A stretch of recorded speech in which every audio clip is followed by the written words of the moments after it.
Hey everybody, it's Emily. Welcome back to my homestead. Today I'm working in the garden again.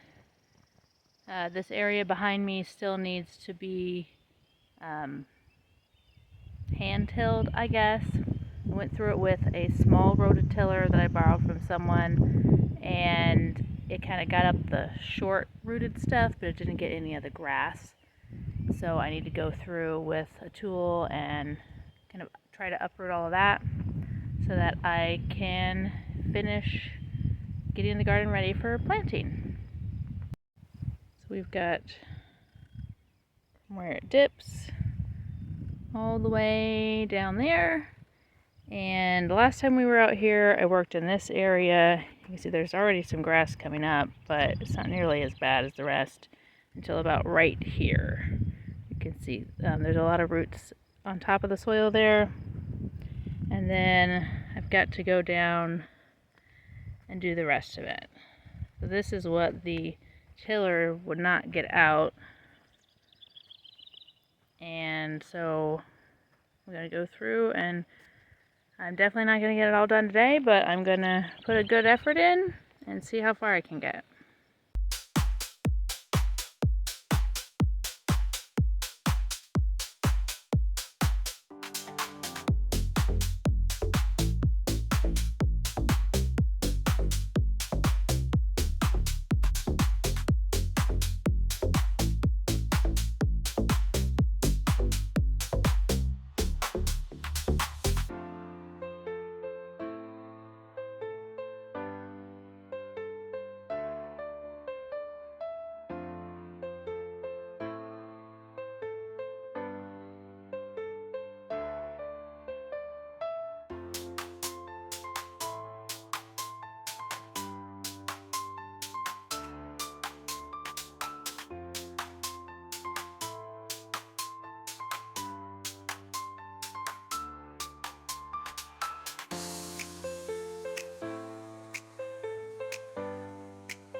So taking a little break, and the oldest child here has decided to cut grass and weeds with a pair of scissors.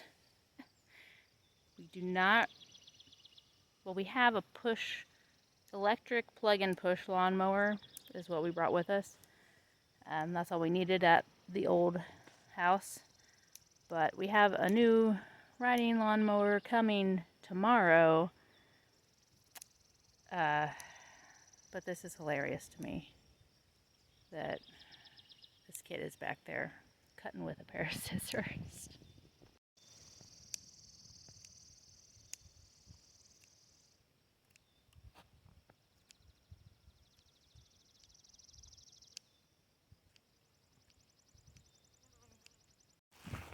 Another thing that's going on while the oldest and I are working in the garden today is my husband is working on a door for the chickens to have outside access.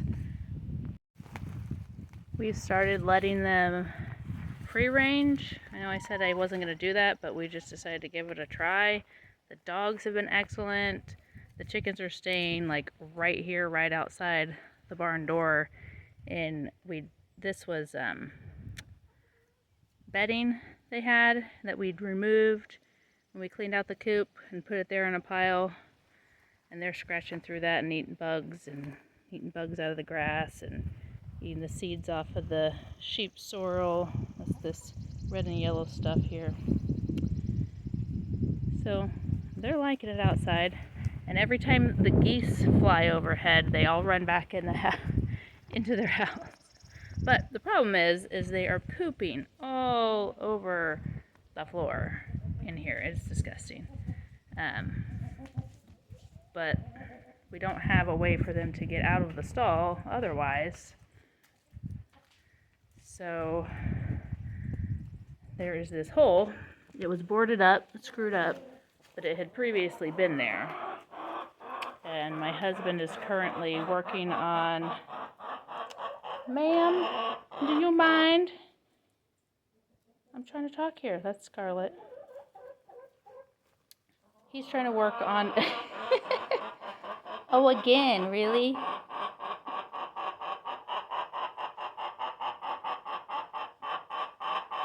You guys say all the things. Okay, I'll just go back outside. Okay, now we are on the outside.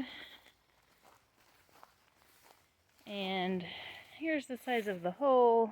But here's the size of metal that was covering the hole. My husband is working on a plan to make a secure door. And of course he has to get it all done before sundown today. So he showed me a plan, he drew it out for me, and it looked like, you know, maybe it would work if he could find all the right materials and figure out how to attach things the way he wanted to. But I guess he must be taking a lunch break or something because he hasn't come back out to work on it as far as I can tell.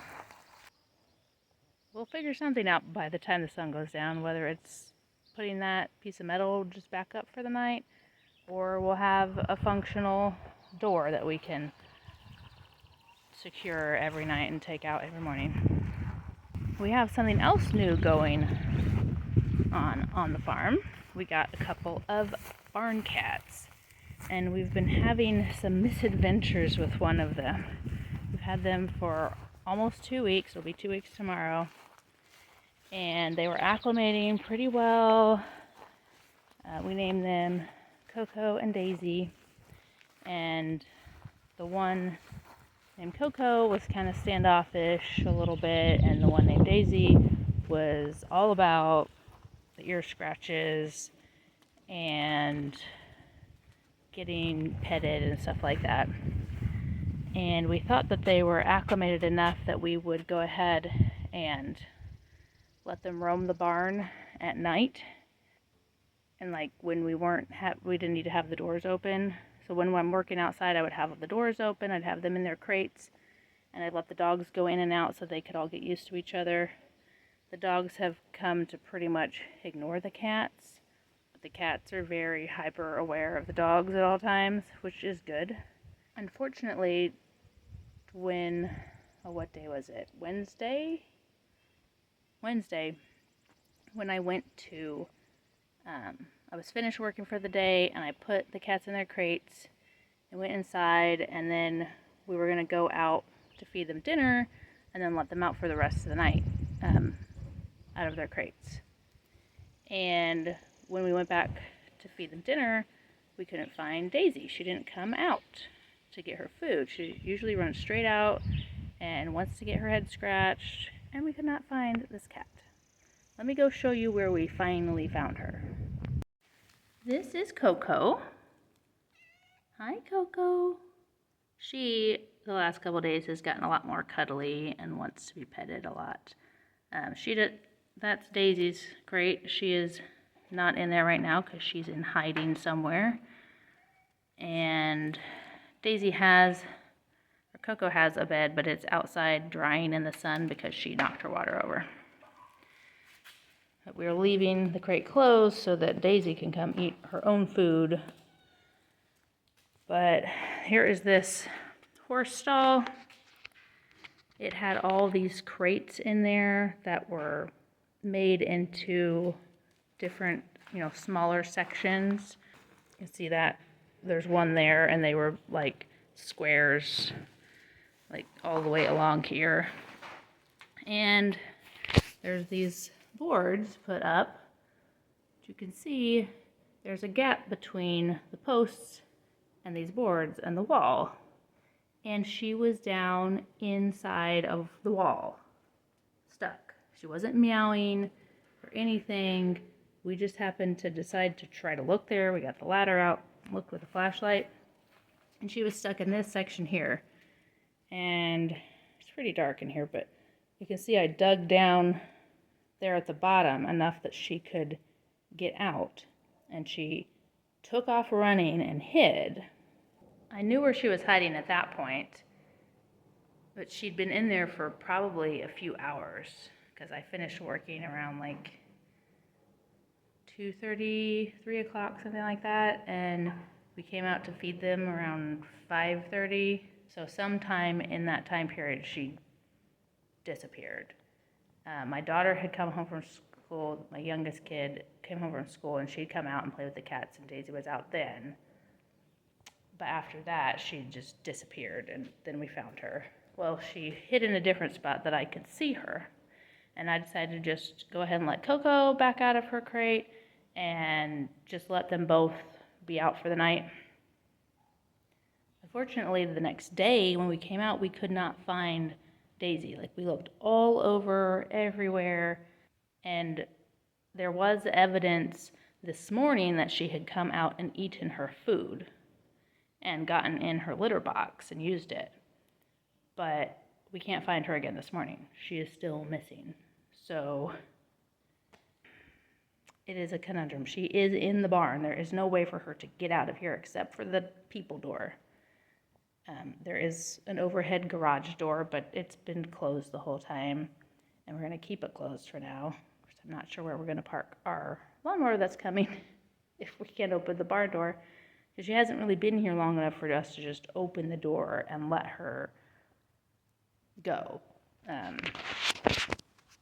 not sure that she would stay around. She might become a feral cat again, which basically she is a feral cat. We got these two cats from a rescue. They are both possibly around 18 months old or so, and they had litters of kittens while they were at the rescue. And we adopted them after their kittens were weaned, and they got spayed. So they're supposed to stay in the barn for, like, they said about a week in the crates, just because the barn is so secure. I've been doing a little longer than that because I wanted the dogs and cats to get acclimated to each other a little better. That's why I was kind of doing part-time in the crate, part-time out of the crate. And then we were going to do like 3 weeks where they could just roam around the barn completely before we just like leave an opening for them to get out. And it's too soon for that. The only spot in the barn that we cannot see and get to, like, we've moved all of these wood scraps and, just anything else that was giving a hiding spot. The only place we can't get to is the soffitting. So it goes up and you have to, you can't even see in there. You can't get high enough because you'll hit your head on the roof, and there's roofing nails sticking through. So you can't see in there, but there's no opening to the outside either, just like the teeny tiny little holes for ventilation. And I checked the perimeter on up there and at the ground level. There's no way to get out, so she's in the barn somewhere. but we cannot check every single one of these, because even if we did, she could move down the line because it's open, big enough for her to get through, not big enough for us to get through it. So hopefully she will feel calm enough to come back out eventually. We're going to keep feeding her. I come in here and close up her crate and let Coco out for a while, so Coco doesn't eat Daisy's food. But that is where we're at right now with the cat. Now, back to the garden.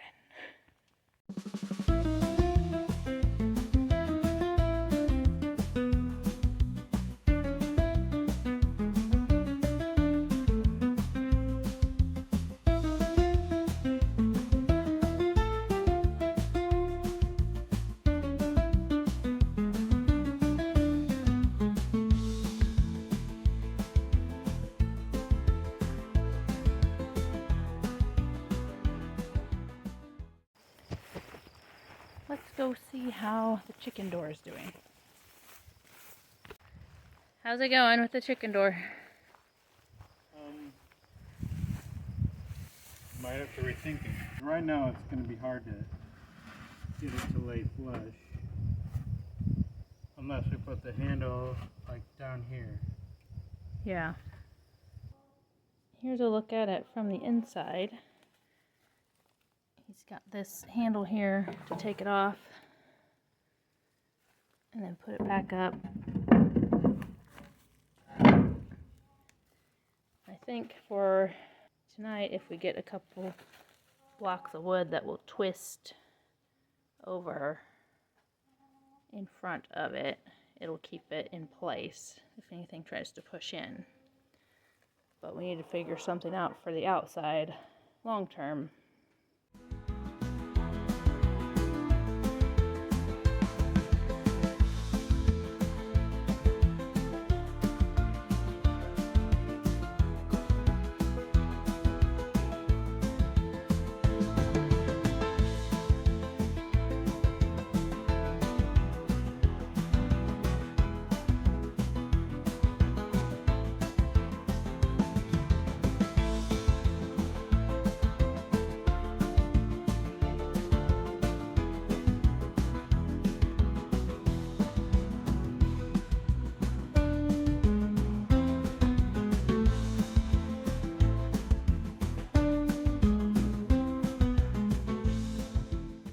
I'm gonna call it quits in the garden for tonight. Go in and have some dinner in a bit, but we'll check back in with Nick on the chicken coop, chicken door, see how he's doing with that. We did come up with a plan of what we're gonna do to get it secure for tonight, and then what we're gonna do later, more permanently.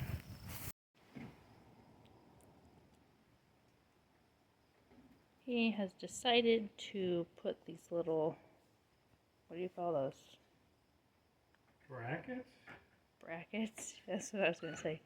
Brackets on there and a board through the handle.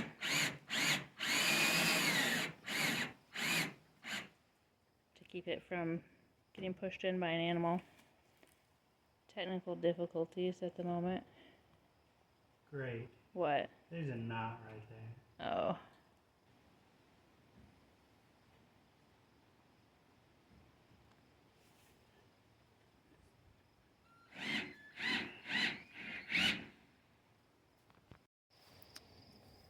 Now to test it from the outside.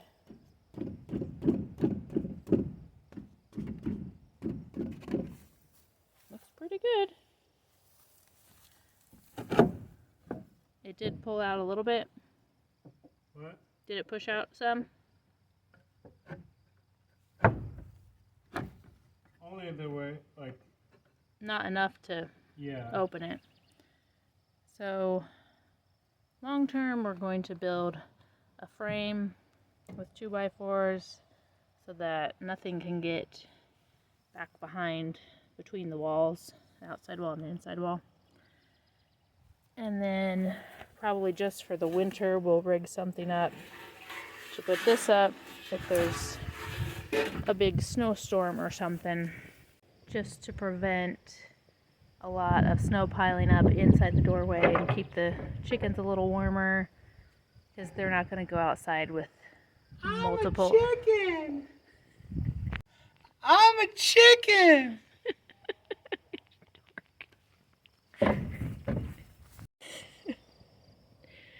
As I was saying, just so with multiple inches of snow, the chickens are going to come outside anyway. It'll just help insulate them a little bit better. Of course, we're not sure that the chickens are still going to be here come winter, but we'll see how it goes. Well, thank you for hanging out with us yesterday and today. Well, we worked in the garden and worked on this chicken project, and we got to meet the new cats, or one of the cats. And I can't wait to see you in the next video. Bye!